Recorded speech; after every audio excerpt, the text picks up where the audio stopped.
দোকানের মতো খাস্তা খাস্তা সিঙ্গারা কিভাবে বাসায় বানাবেন ভাবছেন? তাহলে এই রেসিপিটা আপনার জন্য।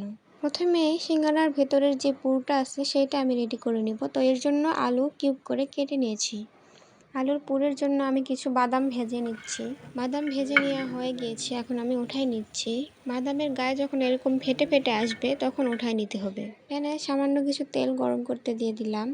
এখানে আমি কাঁচামরিচ কুচি আর পেঁয়াজ কুচি দিয়ে দিলাম।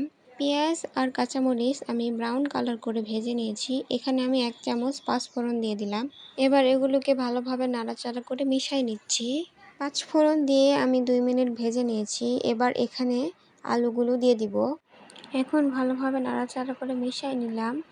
এরপর আমি এখানে দিয়ে দিলাম 1/2 চামচ হলুদ গুঁড়া আর 1/2 চামচ লবণ। এবার আমি নাড়াচাড়া করে আরও কিছুক্ষণ ভেজে নিব। ভেজে নিয়েছি। এবার আমি এখানে পানি অ্যাড করে দিব সিদ্ধ হওয়ার জন্য।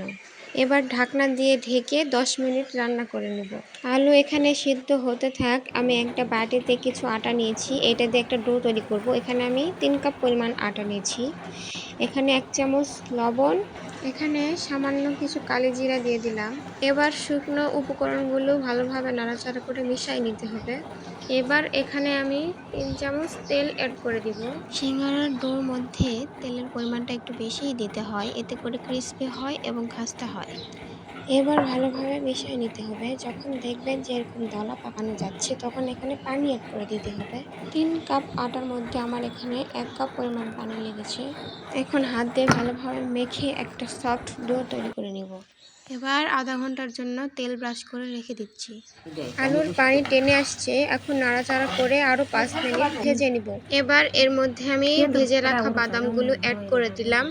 এবার 5 মিনিট নাড়াচাড়া করে নিয়ে নামাই নিব। সিঙ্গারার জন্য আলুর পুর আমার রেডি হয়ে গিয়েছে। এবার আগে থেকে রেডি করে রাখা ডোর মধ্যে থেকে সামান্য একটু ডো নিয়ে একটা রুটি তৈরি করে নিলাম। এই রুটি লম্বা করে বেলতে হবে। একটা রুটি তৈরি করে নিয়েছি। এবার মাঝখান থেকে কেটে নিব।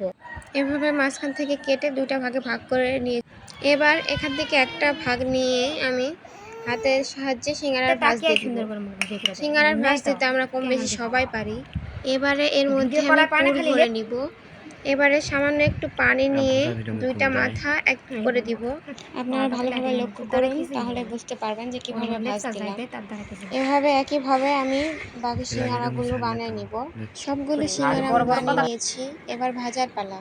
চুলায় একটা কড়াই বসাই দিলাম। এখানে বেশ কিছু পরিমাণ তেল দিয়ে দিলাম।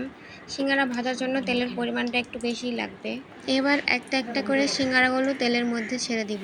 সিঙ্গারা মিডিয়াম আঁচে ভাজতে হবে, বেশি হাই হিটে ভাজলে সিঙ্গারার ভিতরটা হবে না, শুধু উপরটা পোড়া পোড়ার মতো হয়ে যাবে। এক পাশে যখন হালকা বাদামি কালার হয়ে আসবে তখন অপর পাশে আমি উল্টাই দিব। এভাবে উল্টাই পাল্টাই ভালোভাবে ভেজে নিব। সিঙ্গারাগুলো আমি লাল লাল করে ভেজে নিয়েছি। এবার আমি উঠাই নিচ্ছি।